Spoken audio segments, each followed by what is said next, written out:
We're going to begin at the end of the story with our scripture reading. It is Genesis 45, if you have your own Bible, and page 40 in your pew Bible. I'll give you a moment to turn there. Genesis 45. We'll start with verse 3.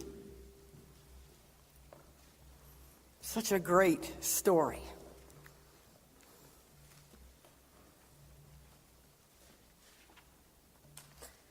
And Joseph said to his brothers, "I'm Joseph. Is my father still alive?" But his brothers could not answer him, for they were dismayed at his presence. So Joseph said to his brothers, "Come near to me, I pray you." And they came near. And he said, "I am your brother Joseph, whom you sold into Egypt.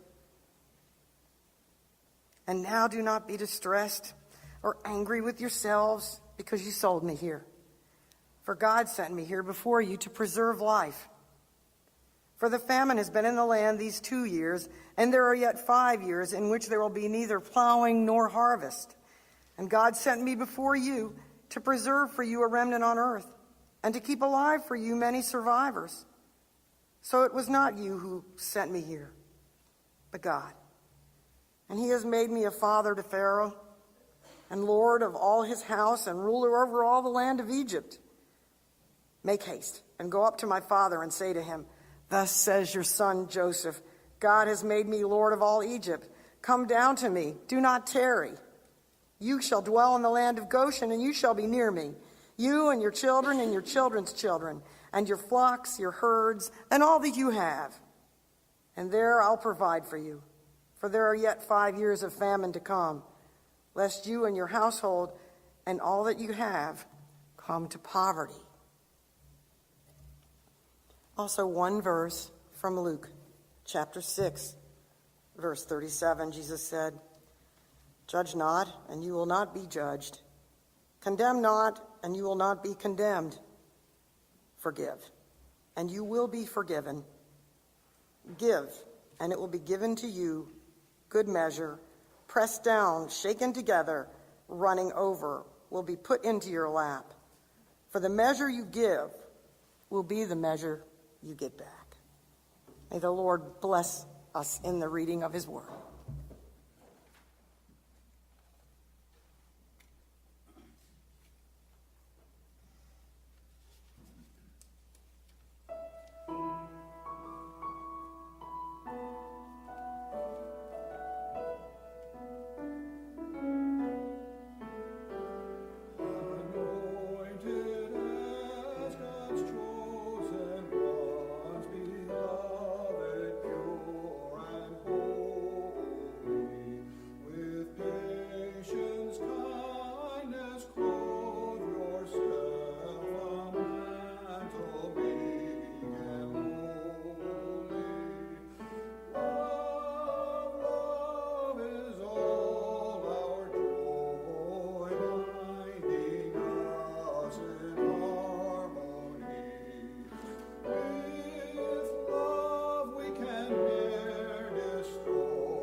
favorite tune of mine, and then you added those new words and freshened it. Thank you so much. Well, we turn to Joseph's story, and for some, undoubtedly, it is a beloved story, a favorite for you. Others, maybe not as familiar. And so I invite you for a few moments to imagine that Joseph would tell it to us himself and catch us up on the beginning of what we just read in our Bibles a moment ago. When I was young, it really seemed like the world revolved around me. Even though I was the youngest son of 11, Ben wasn't born yet.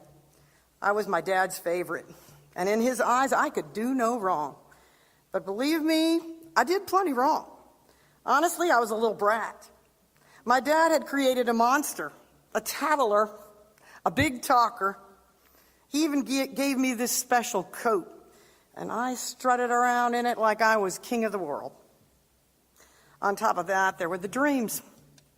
I had a lot of dreams, but there were a couple of them in which I was ruling over my family, everybody. I mean, the world, really. So, of course, I had to tell all of them all about it. At that, Dad even got disgusted. But hey, it was all about Joseph back then. It was all for me. That all changed when Dad sent me to check on my older brothers and the flocks. Well, I knew my brothers didn't particularly like me, but I had no idea. I guess when they saw me coming, they had already been talking about killing me. Killing me. As soon as I reached them, they ripped my coat off and they threw me in a cistern. I pleaded with them. I asked them to forgive me. I told them I'd change. Well, I was sure they were going to go through with it. But then a caravan headed for Egypt came along and they sold me to them. My own brothers sold me. I had actually looked up to them. I ended up becoming a slave to a man named Potiphar, Pharaoh's captain of the guard in Egypt. Potiphar turned out to be a good man, and I worked hard for him. So he ended up liking me too. Before long, he put me in charge of his entire household. Things were going better than I ever hoped. Well, until they weren't. When his wife decided she liked me a little too much, if you know what I mean.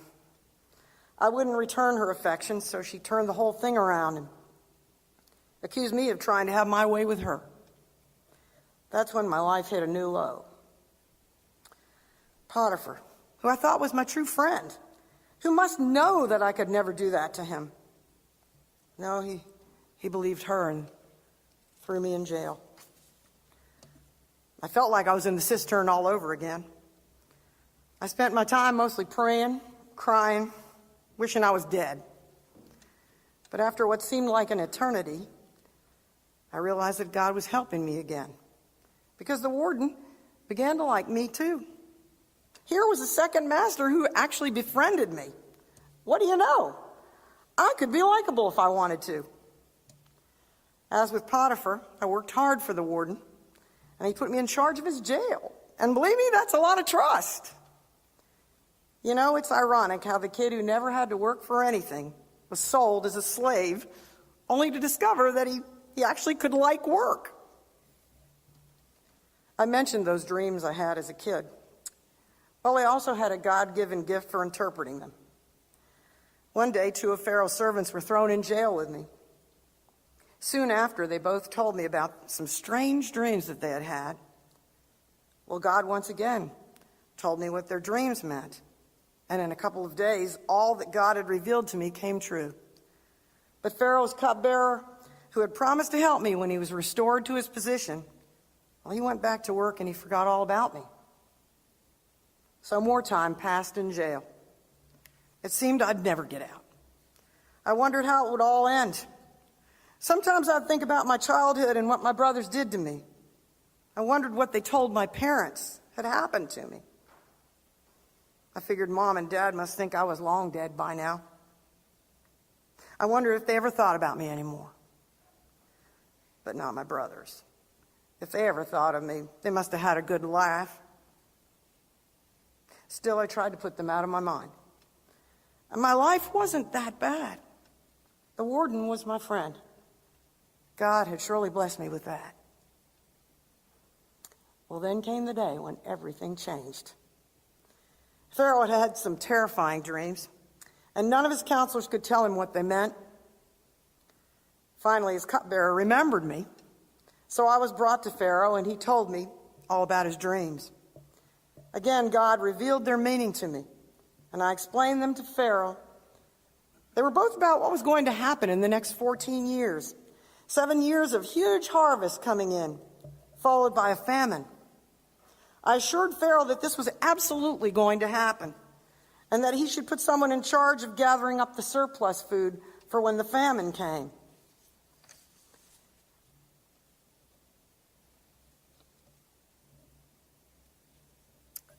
Well, lo and behold, Pharaoh decided that I should be the one, that someone, who would be storing up those crops. So he put me in charge, Minister of Agriculture.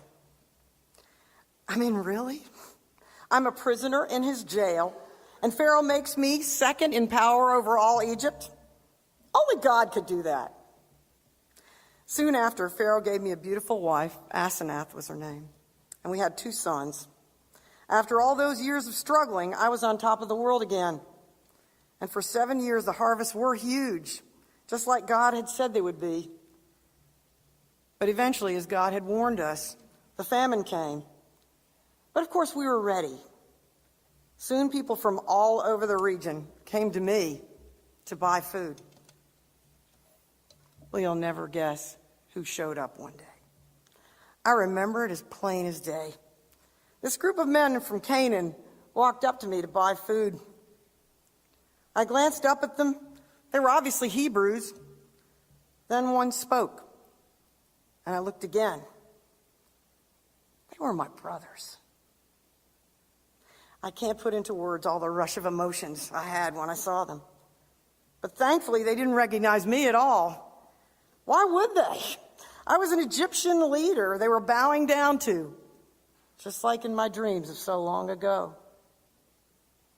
I was sad when I looked around at them and realized my younger brother, Ben, wasn't there with them. I really, really wanted to see him. So right there on the spot, I came up with some plans that would bring him to Egypt too. I guess you could say my plans were more like tests. But if everything went as I hoped, we'd all be together again. But then what? What would I say? How would they react when they found out it was me? Still, God has brought us back together for a reason. I knew this was an opportunity, one I had thought about for a long time. And I was finally ready for it.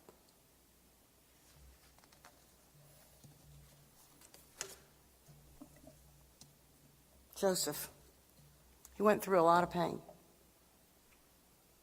What kind of pain can compare to the betrayal of loved ones, especially flesh and blood, your own family?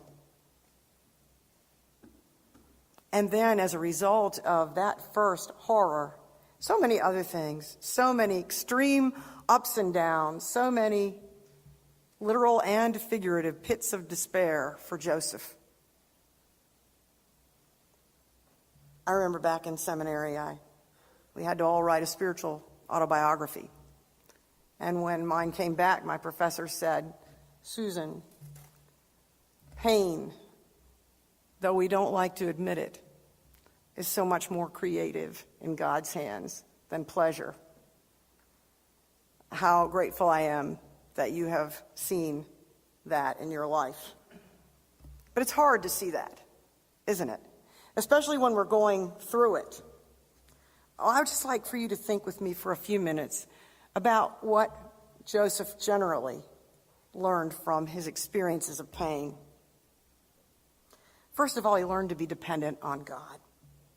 He found over time, even when it looked like things were going to go very badly, and did, that God was with him in that, and that eventually he would come out of it, and that God would have blessed him in it, and that God would have taught him through it, and that he was at a different place because he depended on God. It's hard.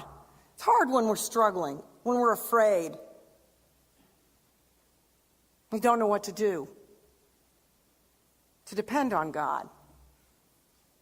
But to learn, as Joseph did, that is the place where we have peace. That is the place where we put aside our fear and find God's answers in the middle of whatever it is that we're struggling with. Joseph learned to trust in God. He learned not to take matters into his own hands. He learned that right away with Potiphar's wife. You know, I was thinking about Joseph. The Bible tells us he was a handsome young man. He was such a handsome young man that Potiphar's wife, she took a shining to him. And he could have taken advantage of that. I mean, this was a young man. No girlfriends that we'd ever read about in the Bible. No relationships. Here's this woman, glamorous woman, powerful woman, offering herself to him, tempting him. What might he have done? But he didn't. He did not do it. He trusted what he knew God expected of him. And even when he was accused, he didn't expose her guilt. He just said, no, I didn't do it. Another thing he learned was patience. The value of waiting on God. Sitting in prison, waiting, wondering if Pharaoh's cupbearer was ever going to be good for his promise. Wondering if his life would ever change. God taught him to live one day at a time. And that's really hard. You know, we're faced with medical tests. We hear we have to wait a week to know what they mean. Even then, when they call, we still don't know definitively what's going on many times. We wait. Waiting is exhausting, or it can be. But if we live in the moment, we hold on to God in the moment. We ask God to show us himself, what he's doing in the moment. And we don't worry about a week from now or even a day from now. We remember what Jesus said, tomorrow has enough trouble of its own. Worrying can't add a cubit to your life. One day at a time. In times of pain, we learn that. Be glad for today. Celebrate today. Live for today. And as I've implied, Joseph learned the rewards of obedience. Doing what was right, even if that meant serving people who had taken you as a slave. Even if it meant turning down temptation. Working hard to earn the trust and respect of his slave masters. Holding on until ultimately it led to a reunion and peace with his whole family. Learning what it was to be an agent of life for not only his own family, but for the Hebrew nation, for Egypt and beyond. And Joseph learned to walk by faith, to see that God's purposes are huge. Like it says in Isaiah, your ways are higher, your thoughts are higher, O Lord. God's plans weren't just for Joseph, he learned, or even just for his family, or even just for the Hebrews. They were for the whole world. Whatever we go through, and this encouraged me so much in the cancer experience, whatever we go through, God has more plans for it than just for us, and even just for our loved ones. We don't know what God will do with the way that he has creatively used painful experiences in our lives. I don't know how many times since I've been through some of the things that I've gone through, that God has used those very things for someone else in a similar situation. And we've talked. And I thank God that I could understand something of what the other person was going through, that I could share some of their burden with them. I was talking with a man who has been diagnosed with terminal lung cancer. And to tell him the blessings that I found of God, God's presence, God's power, God's faithfulness, God's answers to prayer that I never would have expected, the ways God showed up that I wasn't looking for, the ways God could bless me just because I was in the situation I was in, makes it worth it. Makes these situations, these painful things, to be not a waste, but creative for other people too.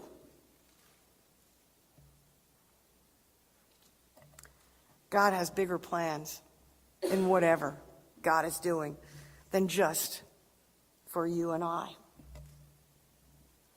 And Joseph learned to forgive. I think he learned that the greater the offense, the longer it takes.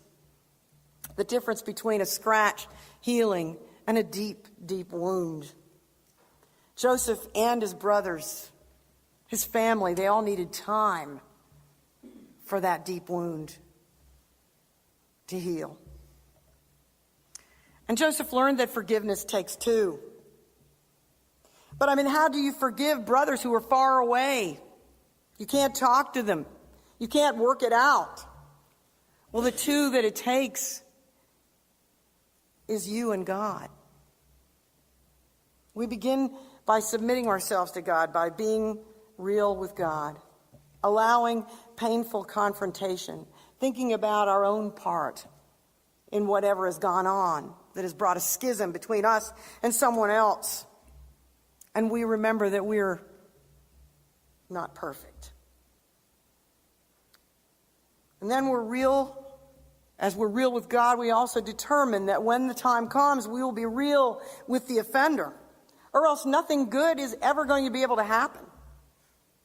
If we put up a facade, if we put up a front, or if we think we're ready to have a peaceful confrontation with someone and instead we've been seething without realizing it, there will never be peace. There will never be reconciliation.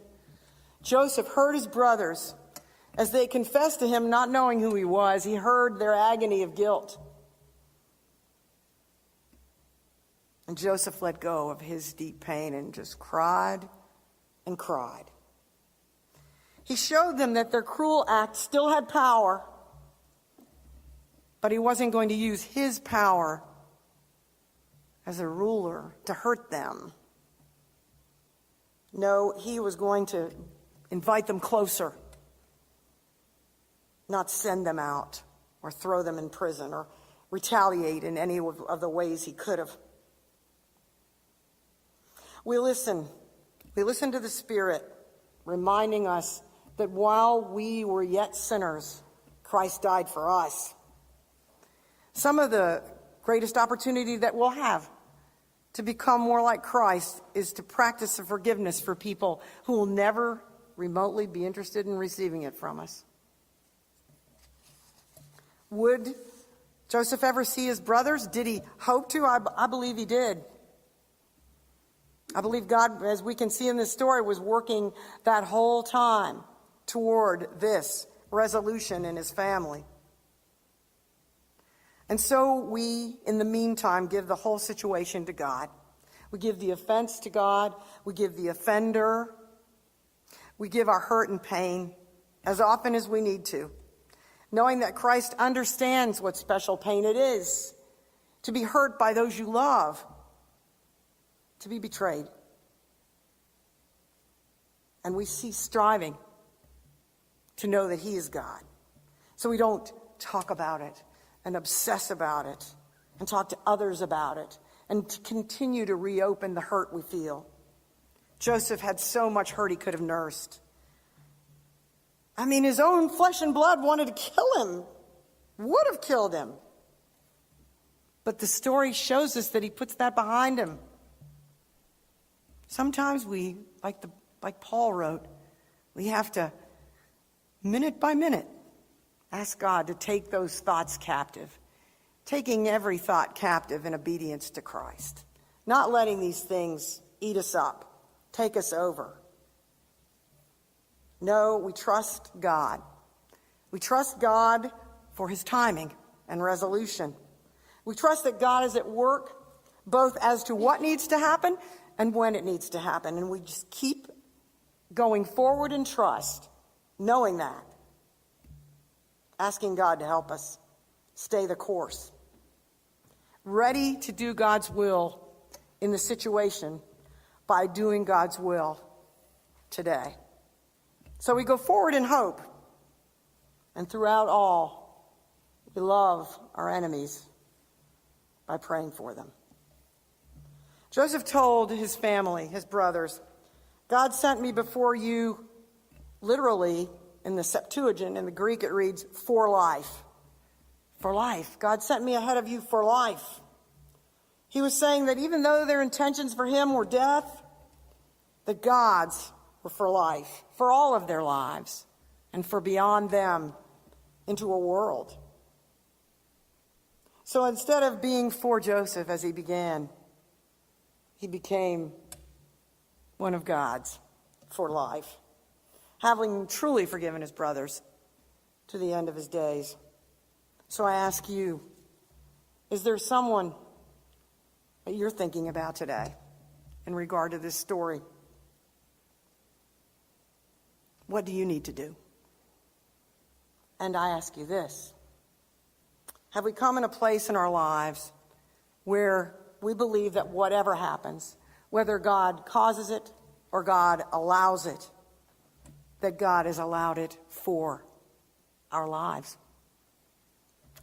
We come to a time of decision and invitation, and I will be down front to receive anyone who may be considering feeling God nudge them toward our church as a place to serve him in this family of faith.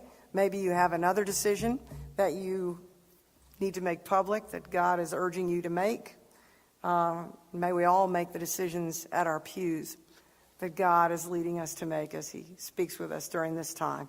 Our invitation hymn is 273.